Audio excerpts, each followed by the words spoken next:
Si quieres sacarle provecho a un millennial, pon en la parte creativa. Si quieres sacarle provecho a un X, haz que aterrice las ideas en innovaciones y que sea muy bueno diseñando una estrategia. Si quieres aprovechar a los Zetas, aprovecha muchísimo sus capacidades tecnológicas, sus capacidades en el mundo digital, que es el concepto de la maldita línea recta.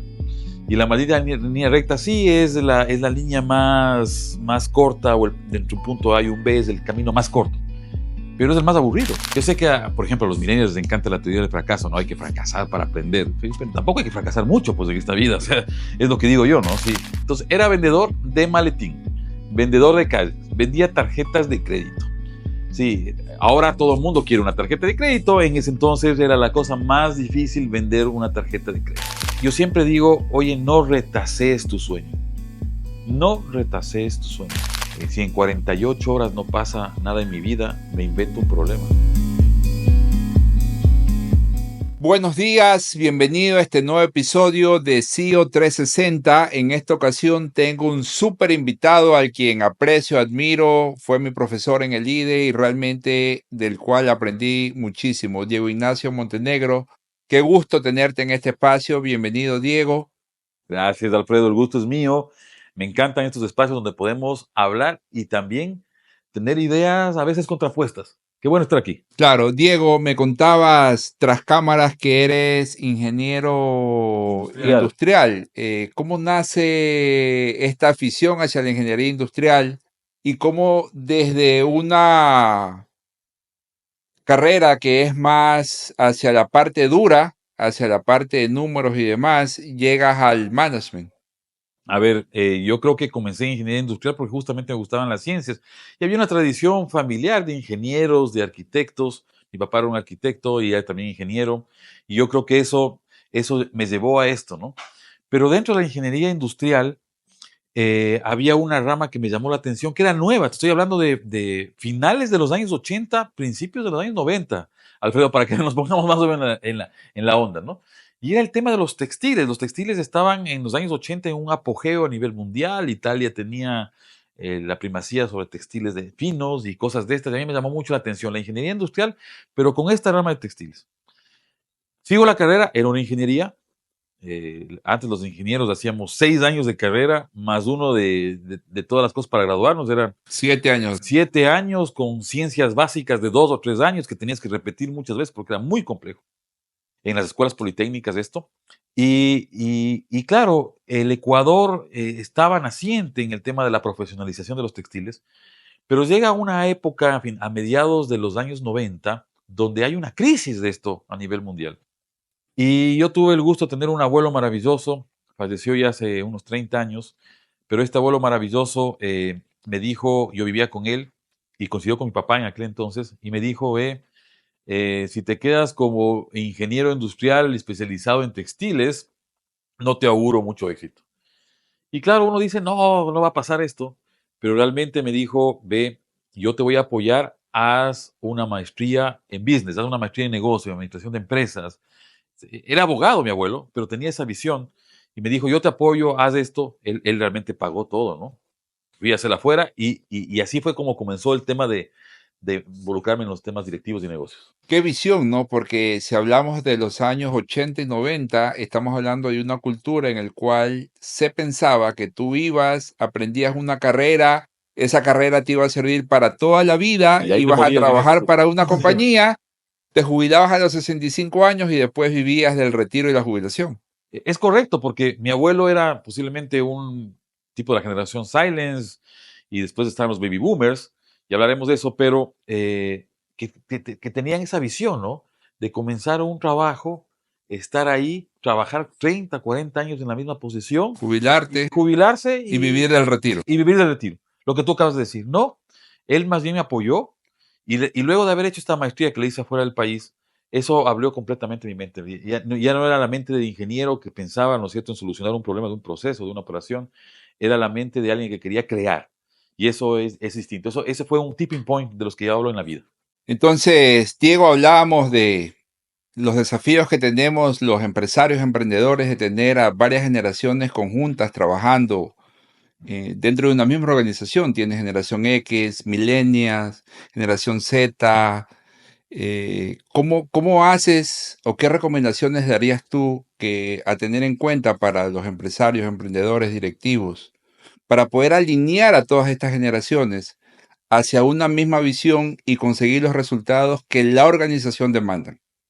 Esta es una de las preguntas que más me gustan y gracias por hacerla porque hay que entender para actuar. Ese es el secreto. Si yo no entiendo cómo funciona la mente de una generación millennial, de un baby boomer, de un X, va a ser muy difícil que pueda actuar.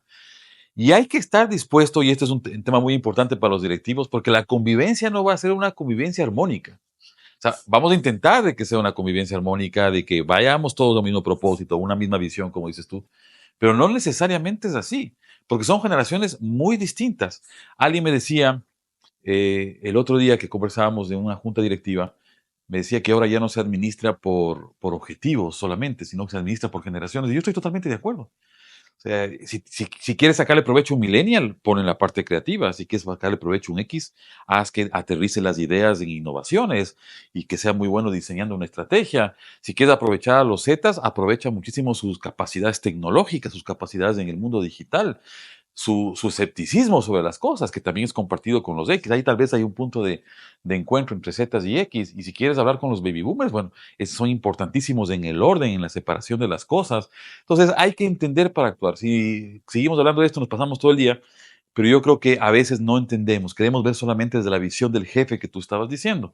Entonces esa visión de los años 90 del jefe, que aquí se hace lo que yo digo y punto, a lo mejor funcionaba en un esquema donde no había tantos cambios. Ahora en un esquema donde hay 4 y a veces hasta 5 generaciones conviviendo en una organización y ya viene otra que son los polars, es muy difícil no hacer cambios si es que no entiendes para dónde vamos. Entonces, Diego, tu recomendación es entender. ¿Entender? Y después de entender, aprender, porque sin lugar a dudas, una de las, y esto es algo que yo siempre lo menciono en todo mensaje, cuando tú decides ser empresario, porque esto es una decisión más que una necesidad. Desde mi visión, tú decides y si decides ese camino, tomas un camino de crecimiento y de aprendizaje. Entonces, si hablamos de entender, yo diría también hay que aprender a gestionar a estas generaciones y para aprender hay que desaprender. ¿Qué opinas de ese concepto, Diego? Es buenísimo porque el ser humano tiene una memoria, así como una computadora. Ahora, claro, tenemos en la nube y tenemos memorias ilimitadas, pero digamos que son limitadas, que son finitas. Si es que no desalojamos esos conocimientos anteriores, de esas vivencias anteriores, o esos traumas que a veces tenemos los directivos anteriores, no los desalojamos, no viramos la página, no borramos de esa memoria para que haya la posibilidad de que ingresen nuevos conocimientos, nuevas perspectivas, nuevas formas de actuación, no nos estaríamos reinventando. Y yo creo que ahora nos tenemos que reinventar los ejecutivos y los directivos de empresa todos los días. Todos los días, pero pensando un poco más en el mediano y en largo plazo. Por ejemplo, yo debería pensar, oye, ¿cómo va a afectar a mi memoria RAM y cómo va a afectar a mi eh, juicio directivo la llegada de la inteligencia artificial del nivel 10? Que ayer oía algo de los chinos. Entonces, ¿cómo va a afectarme eso? ¿Y cómo tengo que yo aprender y desaprender? ¿Y cómo le puedo sacar partido a esto? Pero si no tengo ese pensamiento y me quedo yo diciendo, que eso lo vemos frecuentemente, a veces en la empresa, diciendo, no, esto no va a pasar, o nuestro país no va a llegar, o siempre llega tarde, ya ese es un tema que debemos desalojarlo realmente de nuestro esquema mental. O a mi industria no va a llegar. Ese es Ah, sí, sí. un concepto también que lo escucho muy frecuentemente. No, eso pasa en industria financiera, eso pasa en industria tecnológica. No, yo soy una fábrica y realmente eso a Sí. mí no me va a impactar, pero cuando te das cuenta ya te impactó y estás fuera del mercado. Es que el mundo está conectado y no está conectado como una red. Porque antes hablábamos, yo siempre tengo un concepto que lo he puesto en un par de libros que he escrito, pero que es el concepto de la maldita línea recta. Y la maldita línea recta sí es la línea más corta, o dentro de un punto A y un B es el camino más corto, pero es el más aburrido y es el menos productivo, pienso yo, porque vamos a hacer las cosas siempre como el cuadrado, ¿no? De Siempre la misma forma. de la misma manera. Y el concepto que siempre se escucha es, siempre nos ha funcionado así. Sí, y yo siempre contesto, ¿hasta cuándo? O cuánto estás dejando de recoger, que están recogiendo otros por ese concepto tardío. Ahora estamos funcionando en red 3D, o sea, estamos funcionando en un concepto que se llama holacracia, Y en holacracia haz de cuenta que esto es una red en movimiento en tercera dimensión donde lo que se tiene son roles, ya no cargos empresariales, sino roles. ¿En qué rol juegas mejor? ¿En el rol de directivo, en el rol de creativo, en el rol de innovador, en el rol del manejo del dinero? ¿En qué rol juegas mejor? Pero ya no es un tema funcional. Hablando de esta línea recta, Diego, ¿cuál ha sido ese camino que has recorrido desde tus inicios? Porque realmente eres multifacético y cuando tuve la oportunidad de recibir clases contigo, una de las cosas que más me impactó fue esa capacidad que tienes de juntar la teoría, la experiencia y lo vivencial, porque lo has hecho, la fase del consultor y también este concepto académico. Realmente agregas mucho valor porque tienes esas visiones diferentes al momento en que das una clase, al momento en que explicas un caso. ¿Cuál ha sido ese camino que has recorrido desde tus inicios hasta ahora y qué tan duro ha sido a través de los Eh, años? Te aseguro que no fue una línea recta. Voy a comenzar por ahí. Ha tenido altibajos, ha tenido fracasos, ha tenido levantarse. Y yo sé que, por ejemplo, a los millennials les encanta la teoría del fracaso, ¿no? Hay que fracasar para aprender. Pero tampoco hay que fracasar mucho, pues, en esta vida. O sea, es lo que digo yo, ¿no? Sí, claro, es una visión desde la perspectiva X, a pesar de que yo trabajo con mucha gente muy joven. Pero yo creo que esto comenzó, como habíamos conversado al principio, con una ingeniería. ¿Por qué? Porque en la familia había una tradición de ingenieros, una tradición de arquitectos, una tradición de las ciencias duras, digamos, había también abogados. Hice esto, después, como te dije, viajé y conseguí esta primera maestría y luego me involucré en el mundo corporativo, de las grandes corporaciones. Yo trabajé para una gran corporación multinacional que tenía en aquel entonces, estoy hablándote finales, mediados de los años 90, principios de los 2000, tenía una cartera de 1.500 millones de dólares, o sea, era una cosa, para en nuestro medio, ¿no? En Ecuador, era una cosa muy grande. Y ahí comencé como vendedor. Entonces, era vendedor de maletín, vendedor de calles, vendía tarjetas de crédito. Sí, ahora todo el mundo quiere una tarjeta de crédito. En ese entonces era la cosa más difícil vender una tarjeta de crédito. Nadie entendía cómo funcionaba, no entendía por qué tenía que pagar intereses, ¿sí? Y después me vinculé con los establecimientos afiliados, cosas de estas. Y ahí fue haciendo una carrera, en esta organización donde comencé a ser coordinador, luego fui jefe, no sé, esta es la palabra que a todo el mundo nos gusta.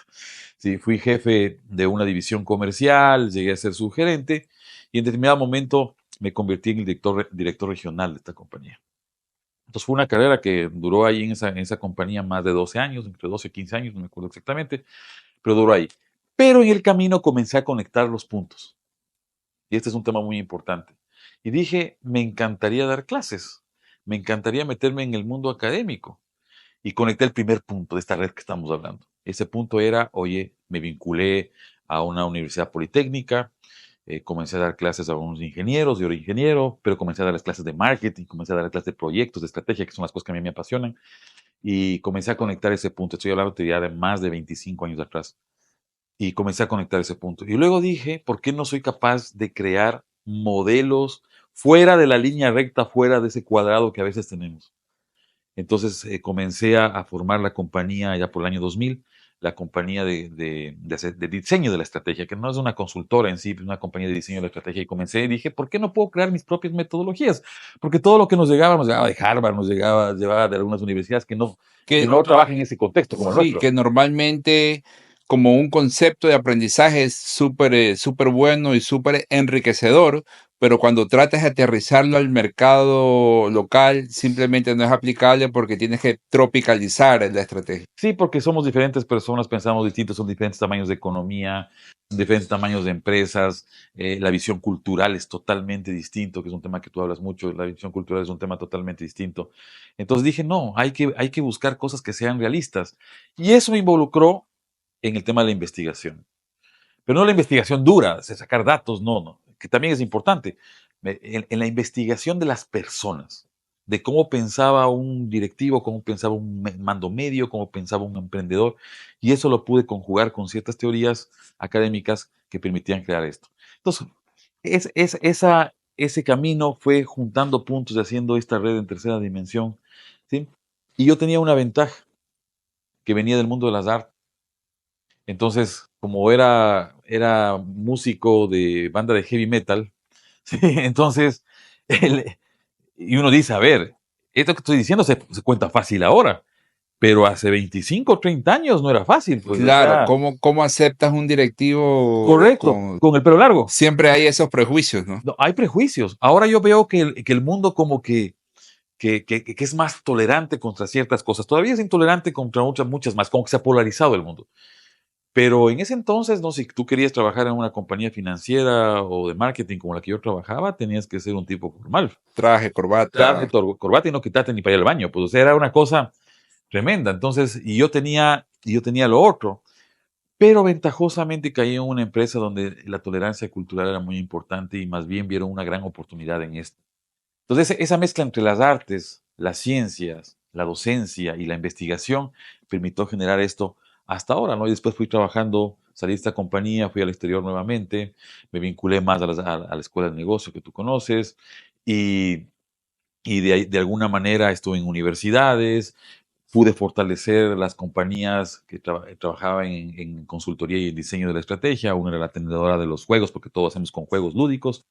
Y entonces ese es el camino hasta ahora que me conoces. Claro, haces la carrera, logras ascender, logras el aprendizaje y en qué momento dices, ya estoy listo para emprender, ya estoy listo para desafiarme, ya estoy listo para hacer mi propio camino. Yo creo que ese es uno de los puntos más difíciles y que las personas a veces no nos atrevemos, porque volvemos a caer en prejuicios, ¿no? O volvemos a caer en estas taras mentales que tenemos, y lo digo con cariño esto, para que no se enojen los que están escuchando, pero tenemos ciertas trabas y taras mentales. ¿Tú crees que son trabas o simplemente crees que es un tema de autoconfianza? Porque justo lo Sí, hablábamos tras cámaras y te decía, para crear hay que creer. Si no crees, no pasa simplemente las nada. cosas no pasan nada.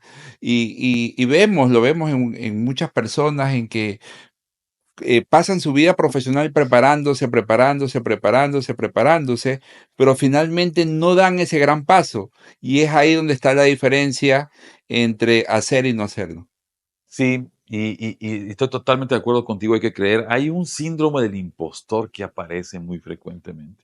Esto del síndrome del impostor lo hemos visto visible últimamente porque hablamos de las damas, de las mujeres, hablamos con el síndrome del impostor, pero el síndrome del impostor es para todos.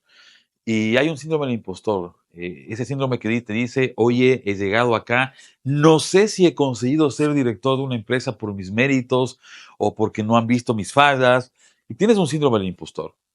Eh, y yo creo que ese momento es donde tienes que creer, coincido contigo 100%. En ese momento es donde tienes que creer y decir, oye, tengo la capacidad, eh, tengo que aprender mucho más, por supuesto, tengo que meter más cosas en esta memoria RAM, tengo la capacidad, pero tengo que reinventar y tengo que tratar de mover esto hacia otros puntos. Y ahí es cuando nace el emprendedor. Pero el emprendedor tiene que enfrentar a muchas cosas que parten del miedo, de esa falta de creer, de ese síndrome del impostor. Sí, hay que tener preparación porque no te puedes lanzar, porque si no quedas el emprendimiento como un negocito, ¿no? La intención es que este sea realmente algo donde crees cosas y lo puedas escalar. Correcto. Dentro de este camino de aprendizaje, Diego, ¿qué te funcionó? ¿Qué anécdotas nos puedes decir de qué te funcionó? ¿Cómo hiciste para lograr escalar tu negocio, escalar tu carrera? Creer en las personas. Para mí esa es la receta mágica. O sea, estamos entrando ya en un camino de formación y liderazgo. Sí. O sea, y no significa que en el camino no vaya a haber personas que te den con un palo en la cabeza. En mi camino ha habido muchas y que me ha dolido. Pero yo siempre he tenido en la mente que debo creer en las personas. Luego uno les conoce, luego uno trabaja y te encuentras con personas maravillosas que lo que hacen es generar un equipo con una colaboración fuerte y unas virtudes fuertes y unos valores fuertes. Diego, este es un tema que todo emprendedor tiene. Y es digamos, un desafío, una duda, una inquietud. Y también cuando un emprendedor arranca una empresa, arranca con recursos limitados. Entonces, cuando ya ese emprendedor se hace empresario, ya cuenta con recursos, cuenta con sistemas, cuenta con metodología, puedes ir y contratar talento, pero cuando ese emprendedor recién está arrancando y los recursos son muy limitados, ¿Qué recomendaciones le Tienes que daría buscar, sí, para poder comenzar a formar, a consolidar este equipo que es necesario para llevar a la organización al siguiente nivel? tienes que buscar un friki igual que tú. Alguien que crea en una idea, que la vea hecha realidad, así se va a demorar esto meses, años o siglos. O sea, ahí tú me estás diciendo tienes que buscar un socio. Sí, tienes que buscar un friki, porque el socio es una cosa, a ver, el socio sí es un socio, pero Un socio que crea, un socio confíe, que que crea, vea tu visión y que realmente se alinee también en valores, porque los valores son correcto, fundamentales pues, no solamente para la organización, para la sino vida. para para la permanencia del negocio en el largo plazo. Absolutamente, yo siempre hablo, porque la gente habla de sostenibilidad, yo siempre digo durabilidad. Y la durabilidad de una organización depende de la durabilidad de esta relación de frikis o de socios o de partners, de gente que realmente cree en ti y está dispuesto a hacerlo. Si tú regresas a ver la historia de las grandes compañías y corporaciones en el mundo, siempre hubo un partner que creyó. ¿Sí? Steve Jobs creyó en Steve Wozniak, o, ¿no es cierto?, la esposa de Jeff Bezos creyó en Jeff Bezos. Siempre hay un partner. Pero más allá de eso, yo siempre digo, oye, no retasees tu sueño. No retasees tu sueño. No le hagas pedazos, porque y ahí pasa lo que tú estás diciendo. O sea, como no hay recursos, entonces contrato a alguien que a lo mejor no sea el que quiero, pero como no tengo recursos, lo hago. Entonces los recursos son los que mandan. El dinero es el que manda. Y no necesariamente es así. Yo siempre digo, no retasees el sueño. No retasees la estrategia que tienes, el camino, el roadmap que tienes. Si no tienes dinero, consíguelo, pero no retasees el sueño. Busca al partner, busca al capital, al inversionista, al capital ángel. Busca, pero no retasees el sueño, porque si no, lo que terminas consiguiendo es que tu emprendimiento, tu sueño, es el sueño de todo mundo, es igualito a los otros. Claro, Porque lo retaseaste porque no tienes los recursos. ahí volvemos a un concepto de que tengo una idea que es maravillosa, pero no tengo la capacidad de ejecutarla. Sí, yo siempre digo, ahora van con ChatGPT, ¿no? Porque antes iban con la pantalla de Google y me decían, tengo una idea. Y, y yo le decía, bueno, cuéntame la idea. No, porque me vas a copiar. Esta anécdota cuento siempre. Me vas a copiar. Y yo le decía, oye, pon en la pantalla de Google tu idea. Y salían 35 millones de entradas. Ahora ponen en ChatGPT, ya te marca, te manda hasta el plan, ¿no es cierto?, que tienes que Así hacer. es, Entonces, esa no es la idea. La idea tiene que llevarse a la realidad. La idea está en el mundo elevado, está en el mundo subliminal. total, Hay un gran camino para llevarlo a la realidad. Y en ese camino completamente. hay talento. Hay talento y también hay algo que a veces no se cuenta, ¿no? Dolores y riesgos. En el emprendimiento las cifras son dramáticas. 8 de cada 10 empresas mueren el primer año y de las dos que sobreviven, no, el 60% no No pasa el sobrepasa segundo. no llegan al quinto año. Entonces, eso es algo que a veces no se habla al momento de hablar de emprender. Simplemente trasladamos lo bonito y los casos de éxito, pero no ves lo que se va quedando atrás. Creo que ahí está uno de los grandes desafíos para nuestra región, para nuestro país y para el emprendimiento, el poder dar ese apoyo a ese emprendedor para que esa idea salga adelante. Yo creo que hay que profesionalizar todo esto. Que no significa meterlo porque la gente oye profesionalización y dice me vas a meter en una camisa de fuerza, me vas a meter en un framework o me vas a meter en una metodología. No, no es eso. Yo creo que profesionalizar significa comenzar por nosotros mismos, a entender que tenemos que estarnos reinventando todo el tiempo, pero a entender que tenemos que conseguir también resultados. Y ese camino entre la idea y los resultados, llevar al cliente a la caja registradora con rentabilidad o con superávit, ¿no es cierto? Y esto lo tiene todo, desde la iglesia hasta la Madre Teresa de Calcuta necesitaban tener un superávit para poder reinvertirlo en más obra social. Entonces, esto es hacer empresa, es el mundo libre. Y yo creo que la reinvención comienza por uno mismo, como habíamos dicho, y creo que es darle la oportunidad a hacerlo permanentemente. Yo siempre repito que tengo una regla de oro. Si en 48 horas no pasa nada en mi vida, me invento un problema. Porque necesito necesito tener aire, necesito buscar otra cosa, necesito inventar algo, no quedarme con la primera respuesta, escarbar un poco, preguntar el porqué, del porqué, del porqué de las cosas. Y yo creo que eso está pasando con los emprendimientos. 8 de cada 10 no pasan porque les retaseas, no son estratégicos, no tienen una visión clara, no tienen un propósito claro y no tienen un claro condumio que le permite escalar en el tiempo y permanecer. Claro, una de las preguntas que yo siempre digo que todo emprendedor debe hacerse, la primera pregunta es ¿qué problema resuelvo? Sí, Si correcto. realmente no resuelve un problema, no, esa idea tiene poco alcance y no va a tener un impacto. Sí, y yo coincido. Yo les llamo desafío y le pongo siempre una fórmula. Desafío es igual a problemas que tengo que resolver más oportunidades que yo puedo aprovechar a futuro mejor. Las dos cosas son importantes. A los directivos nos contratan para resolver problemas, punto. Pero también nos contratan para ver oportunidades que alguien no está viendo. Y ahí es cuando comienzan los calificativos, ¿no? Esto no va a pasar, se inventó esta cosa, está loco, porque posiblemente este emprendedor o este directivo está viendo más adelante. Se llama momentum, ese ímpetu que tiene para ver más adelante, ¿no? Claro, entonces volvemos a la idea, volvemos al friki que tú mencionas, yo lo digo socios, equipo, volvemos a la idea de llevar esa idea a un plan y probarla para ver si funciona o no funciona. En mi experiencia, ese trayecto te lleva entre 1 y 3 años. Sí. ¿Cuáles son los desafíos que enfrenta este emprendedor empresario a partir del año 3? Yo creo que enfrenta, Equipo, sí, visión, liderazgo. yo creo que enfrenta todo eso, yo creo que tiene que consolidar la cultura. La cultura es como una mesa que sostiene todo lo demás. Tiene la estrategia, sostiene la operación, sostiene los procesos y, por supuesto, permite los resultados. El desafío cultural es mucho más grande porque posiblemente cuando nació la compañía y si nació el emprendimiento y si nació sin mucha fuerza en el talento, tienes que reforzar esa parte cultural. El liderazgo es crítico y ahora es un liderazgo que tiene que manejar a las generaciones que estábamos hablando. Entonces, eso es casi como un dueño de orquesta, ¿no? Como un director de orquesta que tiene que saber cómo toca el del violín que es millennial o cómo toca el del trombón que es baby boomer. Y eso no es tan fácil porque el siguiente paso a los 3 años es, oye, yo ya tengo que comenzar a pensar en un escalamiento de la organización, Total, total. estar en otros sitios, estar virtualmente, modificar mi modelo hacia la virtualidad, donde juega la inteligencia artificial, cómo hago esto más masivo. El peor, yo digo siempre, el peor escenario es estar metido en un nicho, porque un nicho te quita cualquiera. Y ahora te quita cualquiera en cualquier parte del mundo, te quitan en Tailandia o te quitan en Singapur. Entonces, ahora tú tienes que escalar esto y tienes que posiblemente diversificar y complementar. Y ese es un desafío que no todo el mundo está dispuesto a hacerlo en el emprendimiento.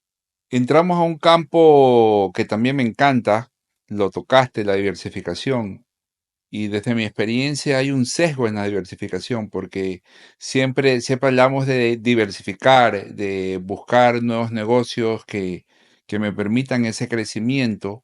Desde tu experiencia, ¿cuándo es el momento adecuado en que un empresario, porque si ya hablamos de diversificación, ya recorriste ese camino, ya probaste tu idea de negocio, ya tienes un modelo de negocio funcionando? ¿Cuál es ese momento en el cual dices, hoy es el momento de pensar en una diversificación? Porque aquí te enfrentas a dos teorías, ¿no? Una teoría que te dice, enfócate, y esta otra teoría que te dice, el enfoque está muy bien, pero también tienes que diversificar para lograr un mayor alcance. Es fabuloso eso porque eh, el enfoque y la diversificación pareciera que estuvieran peleados y no es así. Parecieran que fueran contrapuntos. Y no son así. Yo siempre digo, oye, tienes un negocio funcionando, está perfecto, tienes un modelo estratégico ahí, un modelo de negocio, tienes unos resultados, te va bien, sigues haciendo cosas. Y cuando pasa esto, ahí viene un fenómeno que yo no sé cómo explicarlo, pero es que es muy común, que es el fenómeno, juntemos más cosas a este negocio. Entonces pensamos que eso es diversificación. Entonces, si yo estoy en el mundo de los supermercados, comienzo a tener el mundo de los camiones que atienden a los supermercados. Y comienzo a integrar cosas. Después ya tengo los supermercados, pero ahora voy a comprar las motos para hacer la entrega en domicilio. Y comienzo. O voy a poner a los guardias de seguridad que me dan la protección al A supermercado. mí ese modelo me da terror. Yo sé que es un tema porque, a ver, yo pienso que puedo controlar todo, que tengo los recursos, que puedo centralizar cosas. Y está bien. pero yo no soy experto en camiones ni soy experto. Entonces lo que te digo es diversifique, deja tus supermercados o a tu negocio con su modelo de negocio, haz lo que sea fuerte, haz lo que tengas que hacer en la cultura, haz lo que tengas que hacer en los productos, haz lo que tengas que hacer en expansión, en cobertura ahí, y genera otro modelo de negocio para los camiones y genera otro modelo de negocio para las tiendas virtuales. No necesariamente tiene que estar todo ahí. Sí, porque a veces tenemos también eso, ¿no? Tenemos un producto que le va bien y le sacamos un subproducto, le sacamos otro SKU, le ponemos otra cosa, le maquillamos, le cambiamos el empaque. Pero es el No es mismo eso, modelo de negocio. es del mismo modelo. Ahí lo que estás simplemente es ampliando cobertura, ampliando crecimiento, pero realmente eso no No es es diversificación. diversificación. Así es. No es diversificación. Hay diversificaciones relacionadas, como por ejemplo el supermercado con los camiones, que puede estar de alguna manera relacionado. Y hay diversificaciones no relacionadas. Yo puedo estar en el mundo de los supermercados y me parece que es interesante entrar en el mundo de la aeronáutica. Pero son cosas distintas, modelos distintos, culturas distintas, personas distintas, que a lo mejor hagan alguna sinergia en algún lado. No te digo que no. Alguna sinergia financiera, por ejemplo, en alguna parte, pero que no necesariamente tienen que estar juntas. Excelente, buen ejemplo del que nos compartes. Y aquí me nace una inquietud, ¿no? Cuando entro a la diversificación, ¿qué tanto debo arriesgar en esa nueva idea que a veces suenan medias disparatadas, un poco loca, pero eso es lo que realmente impacta cuando logras encontrar el modelo justo? Pero también hemos visto casos de empresarios en el que le apuestan gran parte de lo construido, esa nueva idea, la idea no funcionó y simplemente esa nueva idea se lleva esa inversión y también te afecta al negocio principal. ¿Hasta dónde arriesgar? ¿Cómo arriesgar? ¿Qué tips nos das La ahí mejor desde tu manera de experiencia? arriesgar es experimentar. Eh, Esto no es frecuente, lo veo cada vez más, pero no es tan frecuente como uno pensaría. Pero quiere sacar el negocio porque cree que tienes una gran oportunidad. Hay que advertirle a todas las personas que nos están viendo que los clientes mentimos, ¿sí? Que a veces no decimos lo que queremos realmente y a veces tenemos todos los estudios de mercado ahora hechos con la inteligencia artificial, pero tenemos todos los estudios de mercado posibles y cuando lanzas algo es un fracaso. Porque a Eso. lo mejor lo lanzas masivamente, a lo mejor lo lanzas ya con todo porque no quieres la oportunidad de que nadie te copie, todo lo que sabemos en el camino. Yo creo que ahora se requiere una experimentación rápida, es decir, tener un modelo. Justamente estábamos viendo un caso en la escuela de negocios donde una organización lanza un modelo para un piloto con 6,000 personas. Es una versión mundial, grandísima, y lo hace con 6,000 personas. Y lo prueban un año entero. Y el año entero les da pérdida. Y en ese año entero que les da pérdida, porque ahí dirían todo el mundo, ya no, si me da pérdida ya no voy. No, se dan cuenta de que hay una posibilidad de escalamiento y comienzan con un segundo plan piloto como un anillo que va agrandándose. Entonces yo creo que tenemos que entrar a experimentar y arriesgar, ¿sí? Algo que no complica el negocio principal. Para Justamente eso, eso sí, hablábamos, ¿no? para esto hay que buscar otros frikis, ¿sí? Sí. Otros partners. Hay que buscar a otra gente que vea también esto, no arriesgues todo, pero la experimentación te baja esa ansiedad. Entonces, como conceptos y como aprendizaje, sería uno, experimenta en pequeño. Dos, arriesga algo que si se pierde no te comprometa tu patrimonio y el negocio principal del Es negocio. correcto, es correcto. Y si quieres bajar el riesgo más todavía, consigue otros partners. En el mundo hay mucho dinero, a pesar de todos los y recursos, más que dinero, recursos. De todos los afanes que tenemos en este momento de desglobalización, el mundo sigue globalizado. Eh, yo sé que hay unos sueños por ahí en alguna parte, ¿no es cierto?, de que tenemos que estar como más fuertes frente al mundo, pero el mundo está conectado y ahora está conectado a unos niveles impresionantes. Y el que está trabajando en un sótano en Bangkok se conecta con el que está trabajando en una terraza en la Ciudad de México y con el que está trabajando en el panecillo en la ciudad de Quito o frente al río Guayas en Guayaquil. Entonces esto es algo muy conectado, entonces esas ideas fluyen a través de un sistema mundial, fluyen a través de un sistema conectado y no necesariamente tú vas a conseguir un partner cerca tuyo, puede estar en cualquier parte. Y esta gente puede compartir esa idea que tienes y tratar de aterrizarla a la realidad y que tenga un resultado. Correcto, por ahí entramos a otro campo que también es primordial para que la empresa y el negocio tenga éxito, que es visión.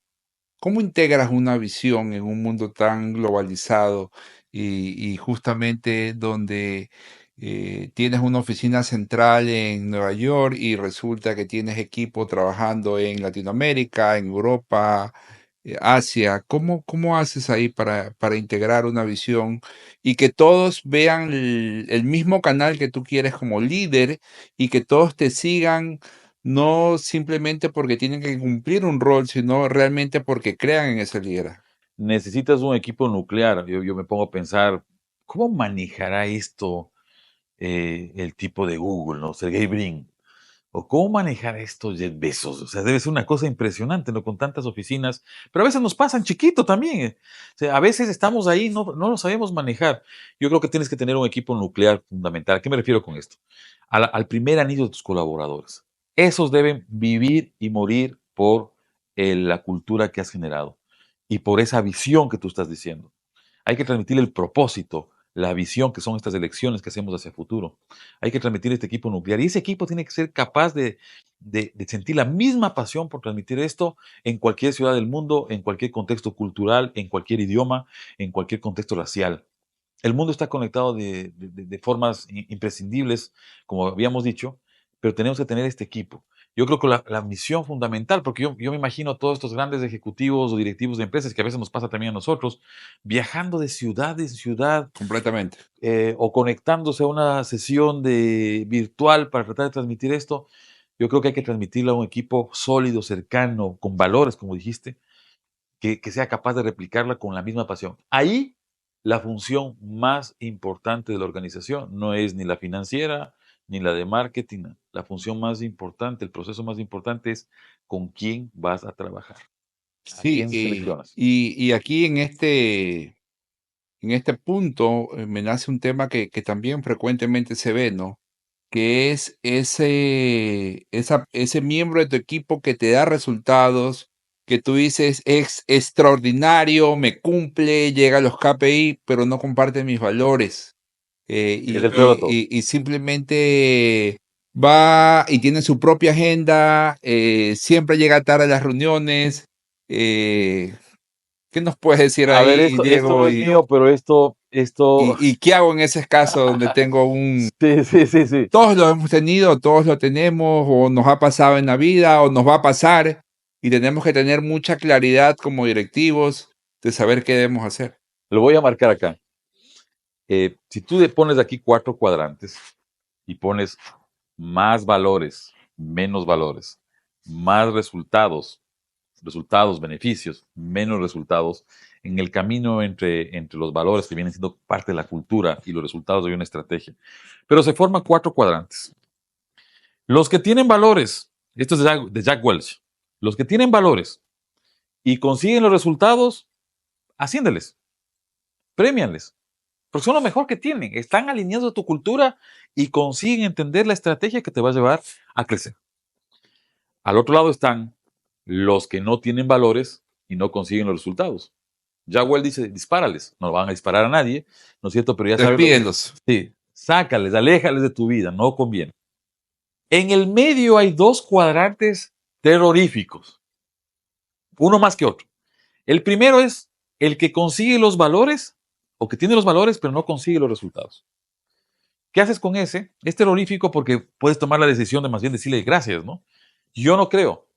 Yo creo que ese que consigue, que tiene los valores y no consigue los resultados, tiene que Tienes que dar una apoyarle. oportunidad. Apóyale, Apóyalo, fórmalo. fórmala, colócale en el sitio adecuado, porque muchas veces los directivos queremos tener a una persona en un sitio, insistimos con esa persona en un sitio, en un rol, y realmente lo que tiene que hacer es otra cosa, y es fantástico, talentosísimo para otra cosa.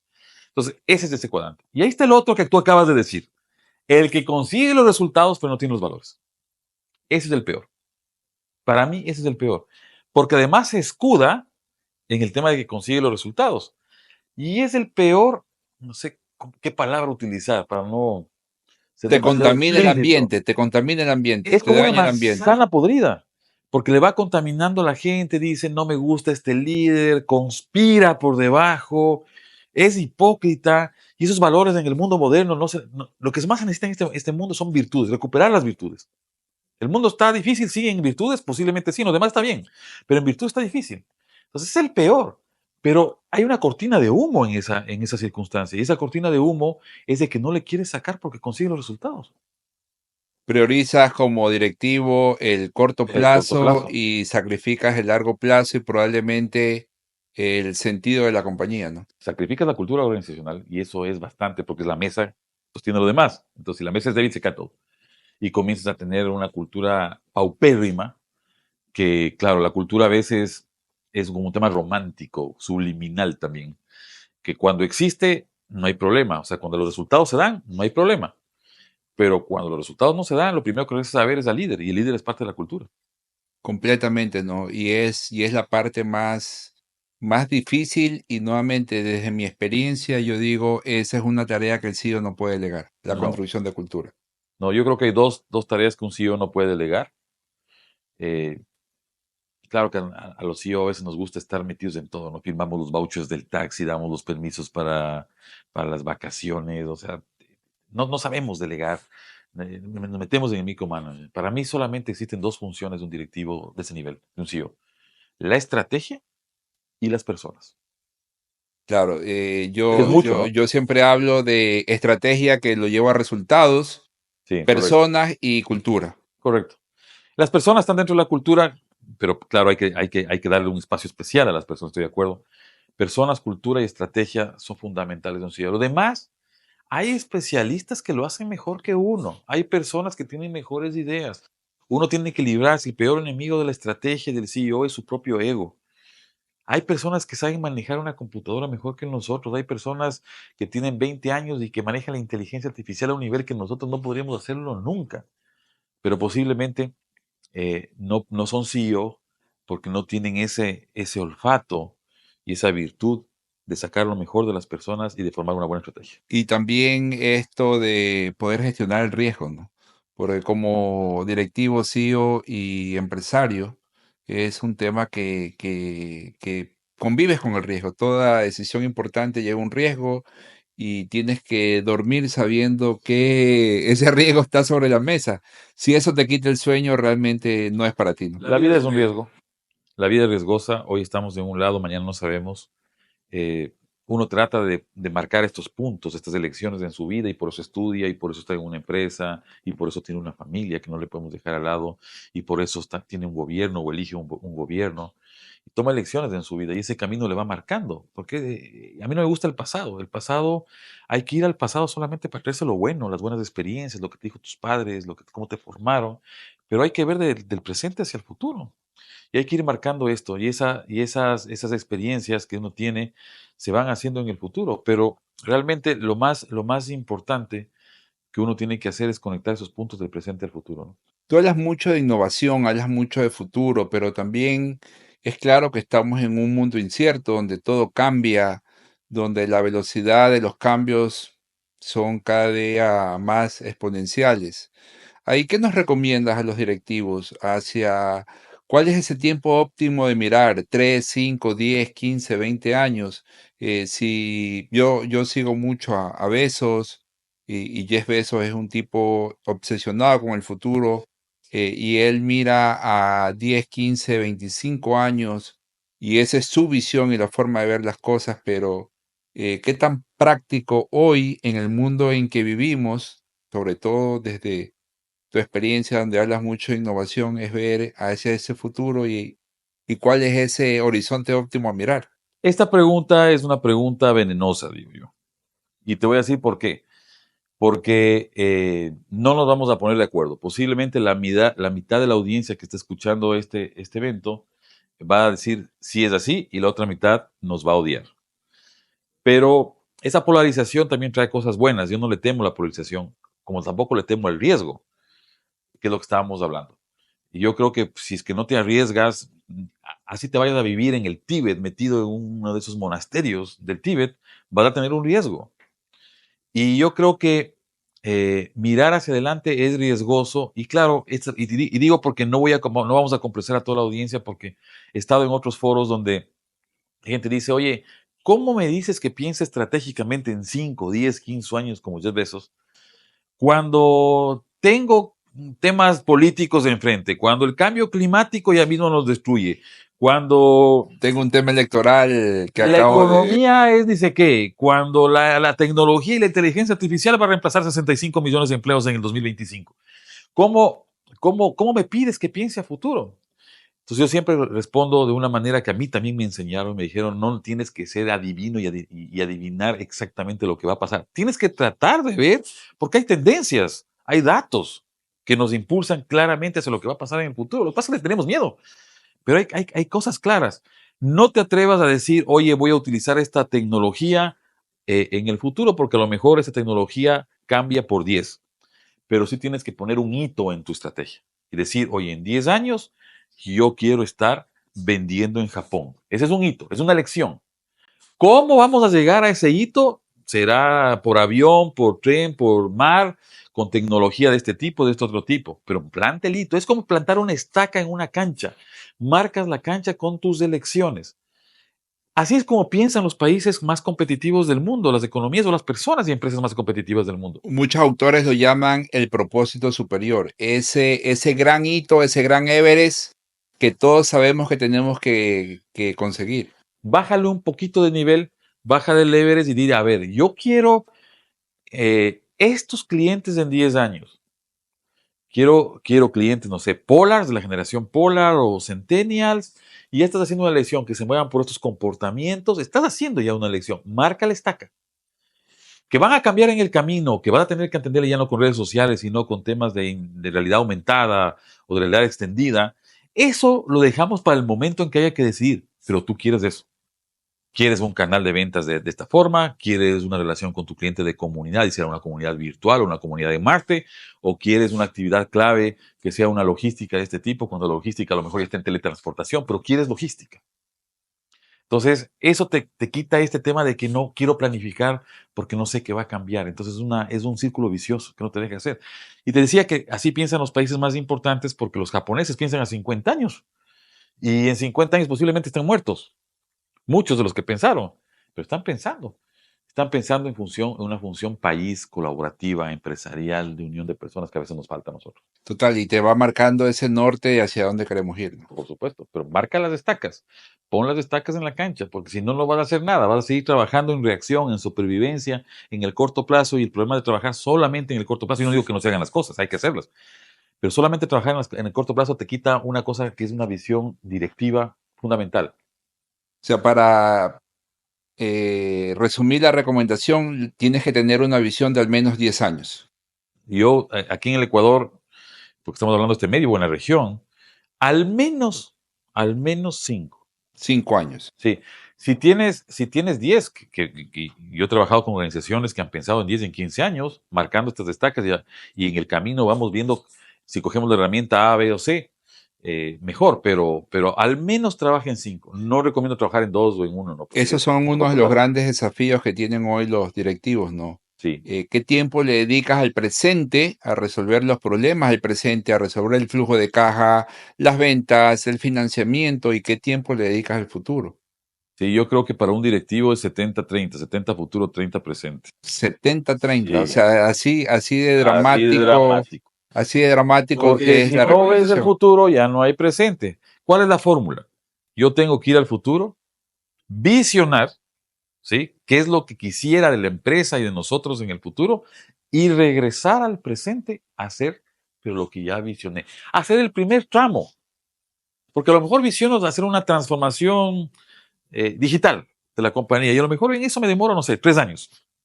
Entonces voy a hacer el primer tramo del primer año y lo voy a poner posiblemente en proyectos o experimentos del primer año y voy a tener ciertos hitos que tengo que ir cumpliendo y ciertos resultados también que tengo que ir cumpliendo, pero ese primer tramo es la primera parte que me va a permitir conseguir el objetivo de primer nivel que yo quiero en el año 5.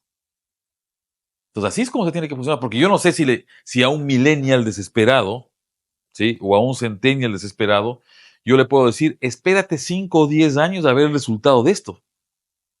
No, yo tengo que tener metas volantes. Claro, y ahí uno de los grandes desafíos que tienen, o mejor dicho, que no saben cómo ir a ese futuro, cómo imaginar ese futuro. No es fácil trasladarte a 10 años, imaginar algo que tal vez hoy no exista y tal vez si lo imaginas, la gran inquietud que tienes, ¿funcionará? ¿No funcionará? ¿Cuáles son los desafíos que tengo? ¿Qué recomendaciones nos darías tú, Diego, para hacer ese transitar más sencillo, menos complejo, digamos, disminuir la incertidumbre y la complejidad? Gimnasio del cerebro, gimnasio de la imaginación y de la creatividad. Esto es para los directivos. No todos tienen esta capacidad ni no todos tienen que tener. En las organizaciones tenemos excelentes personas que manejan la nómina, por ejemplo, ¿no? Ahora, a lo mejor con tecnología lo hacen. Tenemos excelentes personas que atienden a clientes. No creamos que todas las personas van a hacer esto. Ese es por eso yo decía 70-30, porque esa es una función de los directivos, posiblemente acompañados con personas iluminadas que están en otras partes de la organización, no solamente en la parte de arriba de la pirámide esta maldita que a veces tenemos en las organizaciones. Pero yo creo que es un gimnasio del cerebro. Yo tengo, entonces un CEO le estamos pidiendo que se convierta en un investigador. A un CEO le estamos pidiendo que se convierta en un visión, en un user o un doer de la tecnología, que la pruebe. A un CEO estamos pidiendo que se deje el teléfono celular un momento y se ponga en la ventana de su edificio corporativo y vea cómo se comportan las personas en la calle. Hay mucha información. La era de los datos nos permite conectar esos datos para saber cada una de las cosas, pero hay que atreverse a conectar los datos y a imaginar ese futuro. Entonces, ahorita hay muchas tendencias, hay muchas cosas. Es como si yo este rato quisiera negar que la inteligencia artificial va a influir en el futuro de la organización. Y hay negacionistas, porque nos da miedo. Pero entonces, si yo ya sé, porque es una realidad, es un hecho, de que esto va a ser mucho más potente de aquí a 5 o 10 años, ¿cómo integro esa inteligencia artificial a la estrategia de la compañía o a los productos o a los Claro, procesos? algo que me ha funcionado y lo comparto es siempre estar muy de cerca con los clientes y escucharlos, Sí. porque muchas veces los clientes tienen dolores sobre los cuales hoy no hay una solución y ahí está la oportunidad, sobre todo si ya tienes una cartera de cliente, qué mejor servir a esa misma cartera de cliente solucionándole un problema que hoy tiene. Sí, pero es como estamos ahora tú y yo, conversando. No es una investigación de mercado estructurada. No, total, No, son estas es conversaciones conversando. informales en el cual sales, conoces y entiendes cuál es el dolor de este cliente. Absolutamente. El cliente no piensa lo impensable. Las personas no somos capaces de proyectarnos hacia el futuro. Nadie pensaba que iba a tener toda una supercomputadora en su teléfono celular. Nadie pensaba que iba a ver la televisión en un cuadro delgadito en la casa. Nadie pensaba que iba a tener autos eléctricos. Nadie pensaba en viajes espaciales para turistas. Nadie pensaba en eso. Alguien lo vio. Alguien, no es que le salió a preguntar al cliente, porque el cliente no pensó en eso, pero a lo mejor le dijo en una conversación, le dio una idea, le dijo, oye, sería interesante hacer, ¿no es cierto?, un viaje turístico en un platillo volador, pues. O tener una llamada en el que nos podamos ver las caras. Por supuesto. Yo siempre menciono a, este momento se me fue el nombre, pero es un dibujante, es un impresionista de, que vivió entre 1890 o dibujó, ¿no es cierto?, unas postales en Francia. Sí, Jean-Marc Coté se llama. Jean-Marc Coté, eh, si me dices a mí, comparado con Nostradamus es bebé de brazos al lado de este tipo. Julio Verne posiblemente le haga calor y a lo mejor Leonardo da Vinci. Pero Jean-Marc Coté, que nadie le conoce, que es un tipo subvalorado, ¿sí? Dibujó unas postales de esas que cuando llegabas a una ciudad ponías ya llegué y llegaban 5 meses después, ¿no es cierto?, por el correo habitual, donde imaginaba en 1898 a 1908 la conversación entre dos personas a través de un dispositivo. Yo cuando vi dije esto, hay personas que piensan en 100 años más adelante. O imaginaba drones volando sobre París, transportando a la gente por los aires. Entonces uno puede decir, bueno, era una imaginación, era ciencia ficción. Yo creo que va más allá de eso. Él de alguna manera estaba previendo lo que se venía, porque veía que la tecnología iba subiendo en plena era industrial, iba subiendo la tecnología y se podía llegar a hacer eso. Esa capacidad no tiene cualquier persona, Correcto. ni cualquier Entonces, cliente tampoco. así es estar con los clientes, imaginar y llevar eso a un plan para crearlo. Realmente, Diego, ha sido una gran conversación. Se nos quedan algunos temas súper interesantes como estrategia, innovación para un segundo episodio. Seguro. Y realmente en estrategia hay mucho también que hablar y bueno, mucho que aprender y desarrollar para este mercado empresarial. Diego, si tuvieras la oportunidad de dar un mensaje sabiendo que lo van a escuchar millones de personas, ¿qué últimos mensajes nos compartirías? A ver, esa es una de las preguntas que uno se pone a pensar, ¿no? Yo creo que eh, la genialidad es la habilidad de ir contracorriente. Así consigo yo la genialidad. Ir con la corriente mainstream, ¿sí? Y tú ya te enganchas y vas y posiblemente tengas resultados y tengas beneficios. Pero realmente la genialidad, el transformar el mundo, el cambiar a las personas, el cambiar las empresas, de hacer los países más competitivos, solamente los pueden hacer los rebeldes, los que van contra corriente. Gracias, Diego. Qué buena conversación. La he Gracias a disfrutado ti, muchísimo gracias y Alfredo. seguro todas las personas que nos ven la van a disfrutar tanto como yo. Gracias Alfredo, gracias por la invitación.